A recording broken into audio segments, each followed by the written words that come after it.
বাংলাদেশকে এভিয়েশন হাবে পরিণত করার লক্ষ্যে স্বপ্নের সঙ্গে বাস্তবতার সংযোগ স্লোগান নিয়ে ঢাকার হযরত শাহজালাল আন্তর্জাতিক বিমানবন্দরের তৃতীয় টার্মিনালের উদ্বোধন করেছেন প্রধানমন্ত্রী শেখ হাসিনা।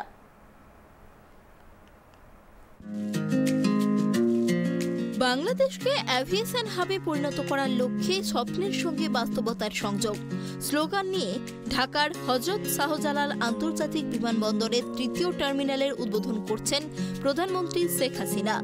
শনিবার সকাল 10:10 তিনি শাহজালাল বিমানবন্দরের থার্ড টার্মিনাল এরিয়ায় এসে পৌঁছন। এই সময় বাংলাদেশের গানের সঙ্গে মনোরঞ্জনকারী নৃত্য পরিবেশন করে তাকে স্বাগত জানানো হয়। এরপর অত্যাধুনিক সুযোগ সুবিধা সম্বলিত শাহজালাল আন্তর্জাতিক বিমানবন্দর টার্মিনাল 3 বিভিন্ন অংশ ঘুরে দেখেন তিনি। এরপর প্রধানমন্ত্রী শেখ হাসিনা উদ্বোধনী অনুষ্ঠানের মূল মঞ্চে আসন গ্রহণ করেন। অনুষ্ঠানে স্বাগত বক্তব্য রাখেন বেসামরিক বিমান কর্তৃপক্ষ চলাচলের কর্তৃপক্ষের chairman air vice marshal M Mofidur Rahman. হযরত শাহজালাল আন্তর্জাতিক বিমানবন্দরের তৃতীয় টার্মিনালের সফট ওপেনিং এর মধ্য দিয়ে দেশ বিদেশের মানুষের জন্য একটি অত্যাধুনিক প্রযুক্তি সম্বলিত টার্মিনালের দ্বার উন্মোচিত হয়েছে। এরই মধ্যে 90% কাজ শেষ হয়েছে এই টার্মিনালের। 2024 সালের ডিসেম্বরে দেশ বিদেশের যাত্রীরা এই টার্মিনালের সব ধরনের সুবিধা উপভোগ করতে পারবেন। ব্যবসা বাণিজ্য অর্থনৈতিক উন্নতির জন্য একান্তভাবে অপরিহার্য। আর আধুনিক যুগে নৌপথ, রেলপথ, সড়ক পথের সাথে সাথে আকাশপথ সেটাও অত্যন্ত গুরুত্ব বহন করে। আর বিশেষ করে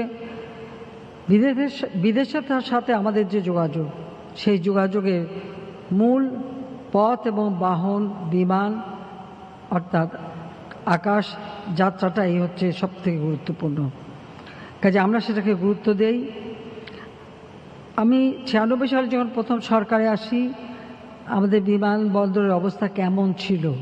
কোনো বোর্ডিং ব্রিজ ছিল না, পার্কিং লট ছিল না, কিছুই ছিল না। তখন থেকেই কিন্তু আমরা উদ্যোগ নিয়েছিলাম এই বিমানবন্দরের উন্নয়ন।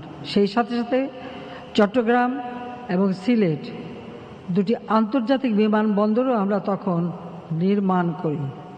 সাথে সাথে এই ঢাকা হযরত শাহজালাল বিমানবন্দরের উন্নয়নেরও প্রকল্প গ্রহণ করি। প্রথম আমাদের সময় 1996 থেকে 2001 সাল এই সময়ে কিন্তু এই বিমানবন্দরের উন্নয়নের যাত্রা শুরু হয়। জানা গেছে 5,42,000 বর্গমিটারের এই টার্মিনালে একসঙ্গে 37টি প্লেন রাখার অ্যাপ্রন করা হয়েছে। মডার্ন টার্মিনাল বিল্ডিং এ 2,30,000 স্কোয়ার মিটারের বিল্ডিং এর ভিতরে থাকবে পৃথিবীর উল্লেখযোগ্য ও অত্যাধুনিক সব প্রযুক্তির ছোঁয়া। এতে রয়েছে বেশ কয়েকটি স্ট্রেট এসকেলেটর। ঢাকা থেকে হাবিবুর রহমানের রিপোর্ট, ট্রাইব টিভি।